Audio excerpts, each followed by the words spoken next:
never see it coming till she hits you like a heart attack. She's wild enough to shoot at. Yeah.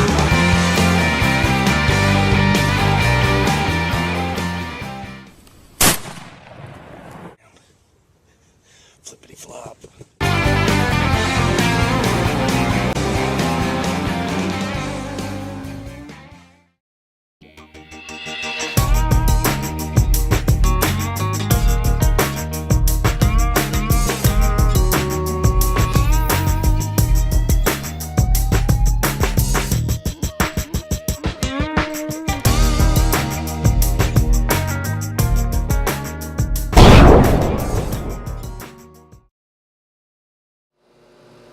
Hey folks, I'm Sean Christian from Wild Enough to Shoot At, and thanks for joining us. This is our West Virginia rifle hunt episode, and we got Pro Staffer Dustin Say here with us, and we got team member Dave Brooks, and we're going to show you, take a little breakdown of day by day how our trip went, and show you guys some footage, and show you some big old deer hit the ground, so stick with us.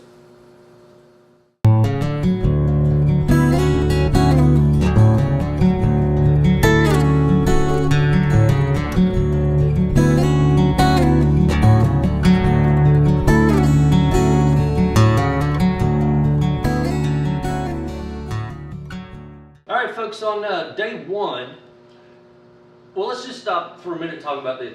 We had some pretty crappy weather this week. For sure. Yeah. And it really affected, we thought Dustin's camera was ruined. Well, that goes back to bow season. That goes back to bow season. All year long filming hunts, so you all can enjoy them. And I get up to week before gun season, Tuesday. Yep.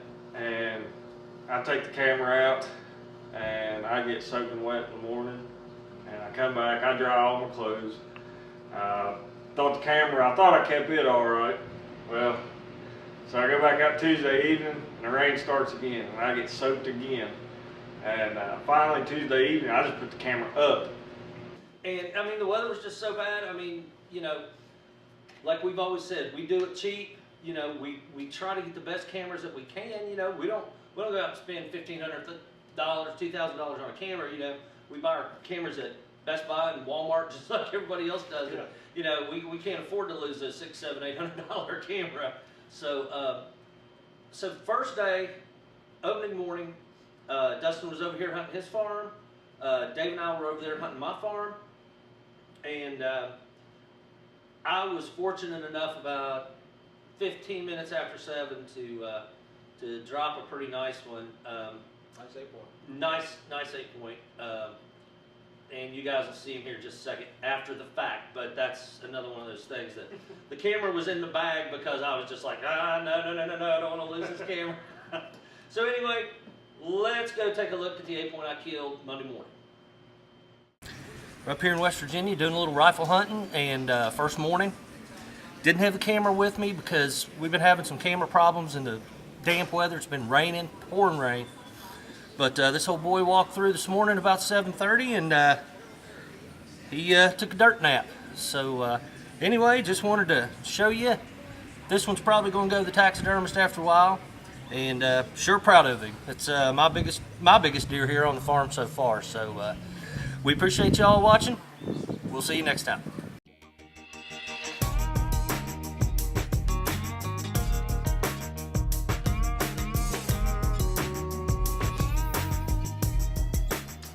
So that was my biggest buck so far, and he's now in the very good hands of Paul Cook. And but so the rest of the day, Monday, I was skinning and quartering and processing meat. So well, Monday evening, it was amazing how long that fog stuck. Oh gosh, man, when the fog rolled in, I couldn't see no more than 30 yards. Yeah, it was all day long fog. Monday evening was just a bust. Yeah.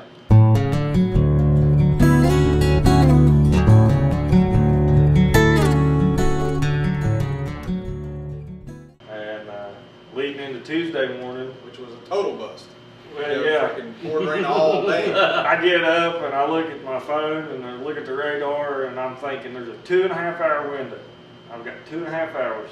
So I grabbed my youngest nephew and we head back hunting the 8-point that I seen in bow season that I passed on, but he hasn't ever killed a buck, so I wanted to try to get it. And by 9 o'clock, he stands up, he picks up his, 9:30, he picks up his cushion, and the water just pours out. And he said, I'm cold. And I said, let's go. I said, there's no sense of keeping a 13-year-old out there freezing. I don't want to ruin him before he gets started. So Absolutely. So, was you able to? Well, I hunted all day in the pouring rain. It was pretty nasty, pretty miserable. Yeah. You know, I had at different times I saw deer. Deer actually were moving, even in the amount of rain and wind that was going on. At the best, you may have had a 75-yard sight window. So very tough, very difficult. Did see deer, just could not get a shot off of any deer on Tuesday. Tuesday morning we didn't see anything. We just drowned the rats and came home.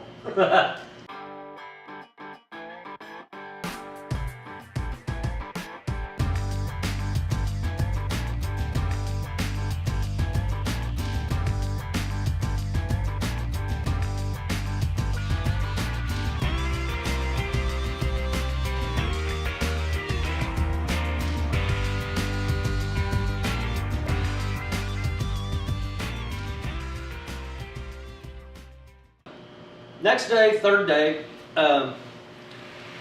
it was a little iffy still on the weather, so... well, did you all have the blow you out of the tree stand wind over there?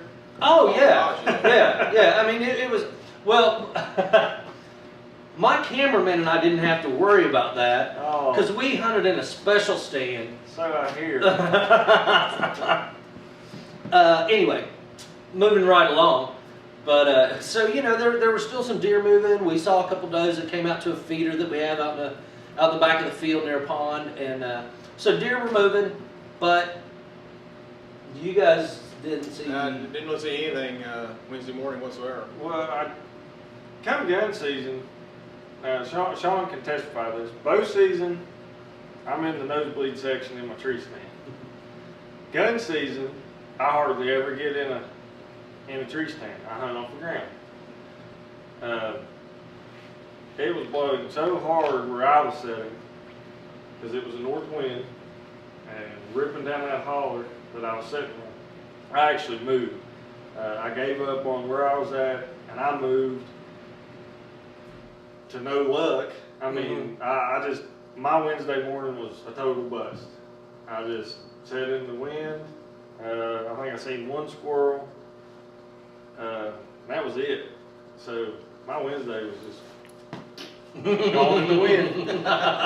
So, well, Wednesday afternoon, my cameraman Christopher and I ran up to Hillbilly Taxidermy to drop my cape off, and so here's a little shot of that. You guys will get to see a side of Paul Cook that you may not have seen before.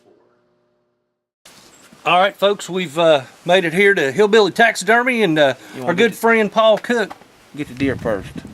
See them deers there? See them deers? That's third generation. There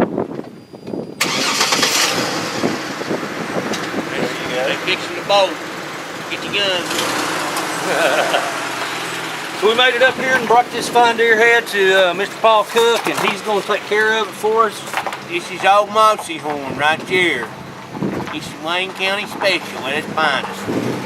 We're going to mount this pretty dang, and we're going to do it right. You hear me? We do it right. Because we the best. We do it right around here. You hear me? Hey boy, I'm talking to you. You hear me? Okay. all right, folks, Team Wetzel, I'm Christopher Moore, running the video camera for Sean. We dropped the deer off the taxidermist. We're gonna head back to Wayne County and see if we can't get some more footage and possibly another deer. We got a couple fellas down there now doing some hunting, see if they've done any good. Stick with us and see what we can do.